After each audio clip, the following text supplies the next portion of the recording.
The first light of dawn spilled across the sky, painting the roadside diner in soft gold. Steam curled from mugs of black coffee, and the hum of idling engines rumbled through the crisp morning air. The scent of bacon, fuel, and leather hung thick around the group of Hell's Angels bikers gathered outside. They looked rough, men built like stone, faces marked by road dust and stories no one dared to ask about. Their laughter rolled out low and carefree, bouncing off the chrome of their motorcycles. Then, out of nowhere, a scream tore through the calm. Sharp, desperate, real. Every head turned from across the parking lot. A small figure in a red dress stumbled forward, boots slipping on cold pavement. Hair tangled, cheeks streaked with dirt and tears. Her voice broke as she cried out, "Please! They're hurting my mama! Please, somebody help!" The entire diner froze. Even the engine seemed to fall silent. The little girl's sobs cut through the air like broken glass. A few truckers turned to look, but no one moved. No one except one man. If you believe in kindness, in second chances, in people who still do the right thing when the world looks away, then stay till the end, because what happened next will restore your faith in humanity.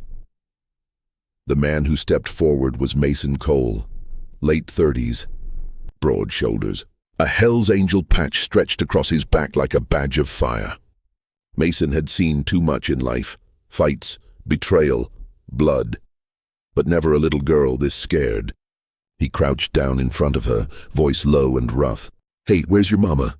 The girl's lips trembled as she pointed down the lonely two-lane road toward a row of battered trailers swallowed by trees. "They're beating her," she whispered, choking on tears. "Please help her." Mason's jaw tightened. No hesitation, no questions. He rose to his full height and called out, "Tank rider on me." Engines roared to life. 3 bikes thundered down the road, tires spitting gravel, leaving a storm of dust in their wake. The others stayed behind, silent, watching as the red tail lights vanished into the morning haze. One biker lifted the trembling girl inside the diner and wrapped her in his leather jacket. She sat by the window, clutching the collar tight, eyes fixed on the horizon. 5 long minutes passed. Silence. Then faintly, the sound of shouting, a woman's cry, the roar of engines slicing through chaos. Mason and his brothers had found the trailer. Inside, what they saw would never leave them.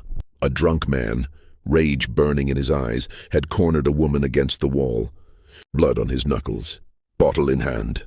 Her face was bruised, the light from a cracked window falling across it like a fragile prayer. Before he could swing again, heavy boots hit the floor. Mason moved like thunder, caught the man's wrist midair, twisted hard until the bottle shattered against the floor. The other bikers pinned him in seconds. No words, just action. Mason turned to the woman, his voice steady but soft. "You okay, ma'am?" Her answer was a nod, shaky and tear-stained. Outside, sirens began to wail in the distance, drawing closer with every heartbeat.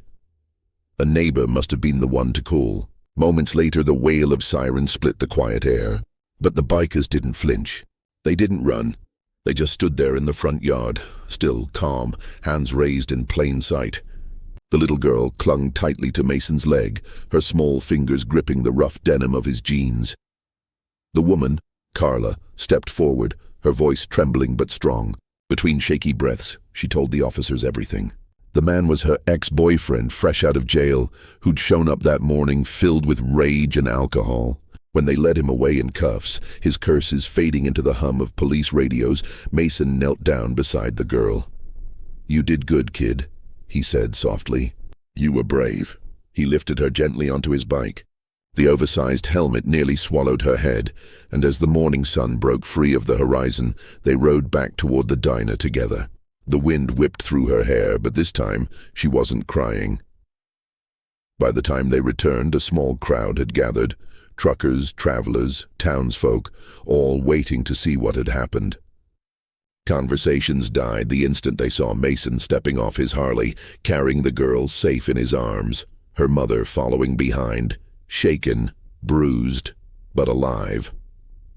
For one long moment, nobody said a word. It was like the world itself paused to breathe. Then Carla began to cry again, this time with gratitude. "I didn't think anyone would come," she whispered.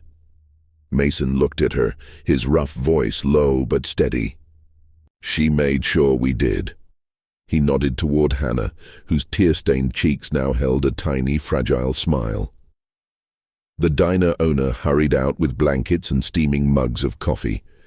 Without a word, one by one, the Hells Angels pulled off their jackets, heavy with patches and road dust, and laid them over Carla and Hannah.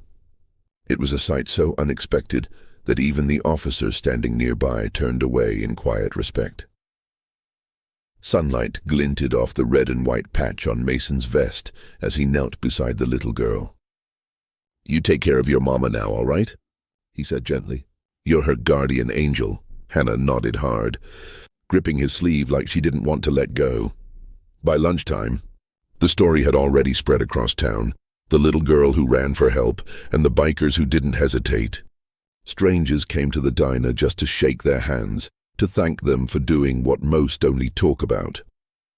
When someone asked Mason why he'd stepped in, he just shrugged and said, "You don't ignore a cry like that. Doesn't matter what patch you wear, some things are just human." In the weeks that followed, Carla and Hannah began to rebuild.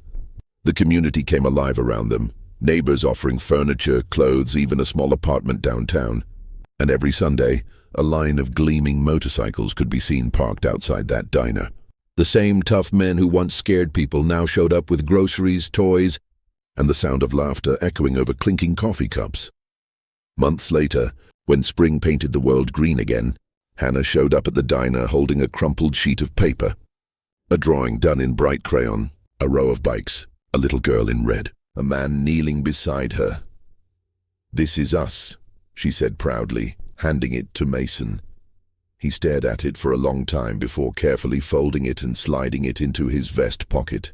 "That's coming with me wherever I ride," he said quietly. If this story touched your heart, please like, share, and subscribe to HOA-GLORIOUS stories, because sometimes the toughest hearts carry the deepest kindness. And tell us in the comments, what would you have done if you were one of those bikers?